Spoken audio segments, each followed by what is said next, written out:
8월 25일 목요일입니다. 오늘 아침 신문은 어떤 소식을 다뤘는지 짚어보겠습니다. 이현웅 아나운서가 주요 내용 정리해왔습니다. 어서 오세요. 안녕하십니까? 첫 번째 기사입니다. 어제 통계청의 발표가 있었습니다. 합계 출산율이 0.7명대로 떨어졌다고요. 네, 그렇습니다. 중앙일보 일면에 실린 기사인데요. 인구를 현재 수준으로 유지하기 위해서는 합계 출산율이 2.1명은 되어야 하고요. 또 현재 OECD 평균 합계 출산율은 1.59명입니다. 네. 그런데 우리나라는 작년 연간 합계 출산율 0.81을 기록하면서 세계 꼴찌를 했고요. 이어서 올 2분기 합계 출산율은 0.75명까지 떨어졌습니다. 보통 아이들이 또래보다 더 크길 바라는 성향 때문에 주로 상반기에 출생아 수가 더 많은데요. 따라서 하반기에는 더 떨어질 수가 있겠습니다. 이런 추세대로라면 올해 연간 합계 출산율 0.7명대로 떨어질 거라고 전망이 되고 있습니다. 이럴 경우에는 올해 예상되는 출생아 수가 25만 명도 채 되지 않을 전망입니다. 출산의 선행지표라고 할 수 있는 혼인 건수도 14개 분기 연속 감소 흐름이고요. 또 첫째 아이를 낳는 평균 나이가 33세 이상으로 증가를 하게 되면서 자연스럽게 둘째나 셋째를 낳지 않는 경우도 더 많아지고 있다고 합니다. 출생아보다 사망자가 더 많은 상태가 지속이 되어서 매년 수만 명씩 인구 자연 감소가 이어지고 있는데요. 전문가들은 보다 실효성 있는 정책을 이끌 새로운 체계가 필요하다고 입을 모으고 있었습니다. 네, 정말 매년 지적되는 문제거든요. 말씀처럼 실효성 있는 방안이 좀 마련됐으면 좋겠습니다. 다음 기사입니다. 네, 이전 기사와 좀 관련이 있을 것 같은데요. 베이비시터라는 일자리가 주목을 받고 있다고 합니다. 어떤 내용이죠? 네, 그렇습니다. 조선일보 일면에 실려 있는데요. 이 기사에서는 출산 경험이 있는 중장년 여성들의 전유물이던 돌봄 시장에 MZ세대 2030이 뛰어들면서 판도가 바뀌고 있다고 했습니다. 네. 실제로 아이돌봄 중개업체의 다수 회원이 2030 세대라고 하는데요. 이렇게 2030이 베이비시터에 관심을 갖는 이유는 업무 시간을 자유롭게 조정할 수 있다는 점, 그리고 임금이 최저시급보다 30% 이상 높다는 점을 들었습니다. 오전 9시까지 동원 시터를 하고 오후 시간을 자유롭게 활용하는 사례도 있었고요. 또 악기를 다룰 줄 알거나 외국어를 할 수 있는 경우에는 최대 6만 원까지도 시급을 받을 수 있다고 합니다. 네. 이에 대해서 전문가는 저출산으로 인해서 아이 한 명에게 쓸 수 있는 돈이 많아지면서 돌봄 노동 환경이 좋아졌고 그러면서 청년들이 이렇게 몰리게 됐다고 분석하기도 했습니다. 네. 최대 6만 원 시급이라고 하면 확실히 낮은 그 시급은 아닌 것 같습니다. 높죠. 예. 네. 다음 기사 보도록 하겠습니다. 네, 우리 사회에 안타까움을 남겼던 사건이었는데요. 이 수원 세모녀 장례식이 진행이 됐다고요. 네, 맞습니다. 서울신문에 실린 사진 함께 보실 텐데요. 어제 수원에 마련된 새 모녀의 장례식장 모습입니다. 보시면 영정사진 없이 위패만 나란히 놓여 있는 걸 볼 수 있습니다. 네. 이 새 모녀는 연고자가 없어서 공영장례를 치르게 됐는데요. 공영장례는 일반 장례와 달리 보통은 하루 동안 치러지곤 했지만 이 수원시는 고인 3명을 한 빈소에 함께 모시고 더 많은 시민들이 조문을 할 수 있도록 이번에는 3일장을 치르기로 했다고 합니다. 네. 한편 이번 일을 계기로 복지 사각지대 발굴에 대한 점검을 할 필요가 있다는 얘기 계속 나오고 있죠. 특히나 수원 새 모녀는 34종의 위기 정보 중에서 3개 항목에 해당이 됐던 걸로 알려지고 있습니다. 자, 그렇게 되면 위기 가구 발굴 대상자 명단에 올랐어야 하는데요. 그런데 실제로는 건강보험료 체납 한 가지 항목만 감지가 돼서 위기정보 입수자 명단에 오르는데 그쳤다고 합니다. 이 위기정보 입수자 명단은 544만여 명에 달한다고 하는데요.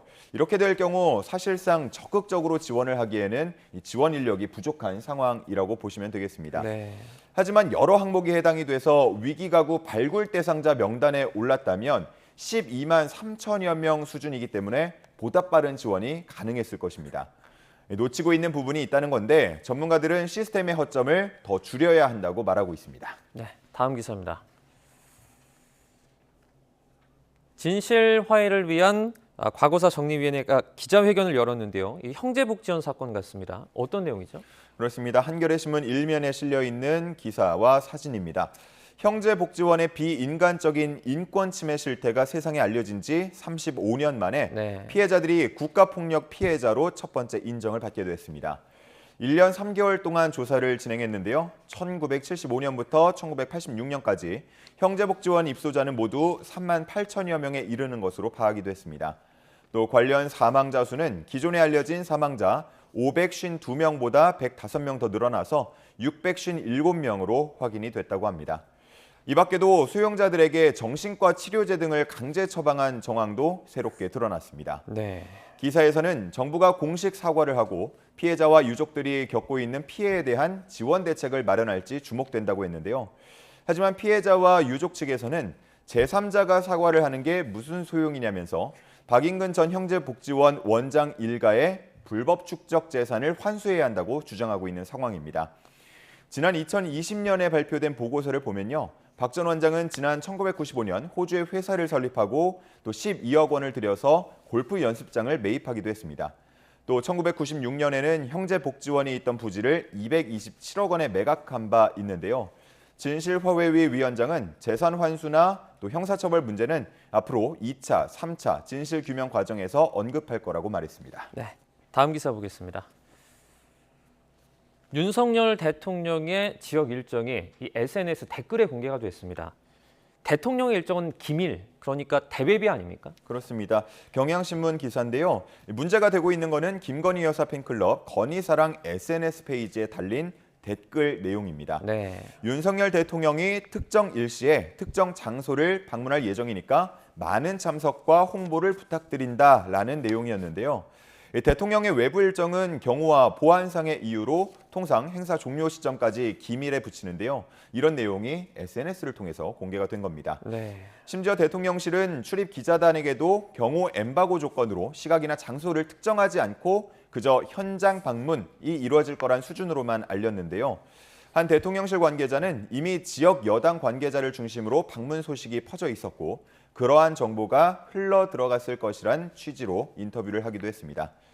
하지만 이전에 대통령 집무실에서 찍은 사진이 팬클럽을 통해서 공개된 바 있기 때문에 이렇게 반복되는 문제에 대한 논란 계속될 전망입니다. 여당은 물론이고 야당 인사들까지 이번 문제에 대해서 비판하는 목소리를 내고 있습니다. 네, 마지막 기사입니다. 오는 11월 24일부터 일회용품 사용 규제가 확대가 됩니다. 기사는 어떻게 바라봤죠? 네, 그렇습니다. 작년 말 개정이 이루어지면서 오는 11월 24일부터 일회용품 사용에 대한 규제가 확대됩니다. 일회용품 하면은 가장 먼저 떠오르는 것 중에 하나가 바로 카페와 식당의 모습일 텐데 이런 카페와 식당 같은 매장 내에서 먹을 경우에 일회용 플라스틱 컵뿐 아니고요. 이제는 일회용 종이컵도 사용할 수 없게 됩니다. 네. 또 지금은 편의점이나 제과점에 가서 계산을 할 때 50원이나 100원 정도를 추가하면 비닐봉투를 살 수가 있죠. 그런데 11월 24일이 되면 이제는 돈을 주더라도 비닐로 된 봉투는 구매할 수가 없습니다. 네. 종이로 된 봉투만 가능해질 전망이고요. 그리고 지금은 비 오는 날 건물에 들어가는 입구에 보면 우산을 쌀 수 있는 비닐이 준비가 되는 경우도 많은데 이것도 일부 소규모 점포를 제외하고는 금지될 예정입니다. 그리고 야구장이나 축구장을 갈 때 플라스틱으로 된 응원봉, 응원 나팔 이런 것들 사용하곤 하는데요. 이것도 다 금지될 예정입니다. 이렇게 대표적인 것들 몇 가지를 소개해 드렸는데 11월 24일 이후로 정말 많은 게 바뀌게 됩니다. 정부는 코로나19로 인해서 소상공인 부담이 큰 상황이기 때문에 현재 일부 단속을 유예하고 있는 상황인데 이때부터는 단속도 재개한다는 방침이고요. 계도 기간도 따로 두지 않을 예정이라고 합니다. 네, 알겠습니다. 오늘 굿모닝 브리핑 여기까지 듣겠습니다. 고맙습니다. 감사합니다.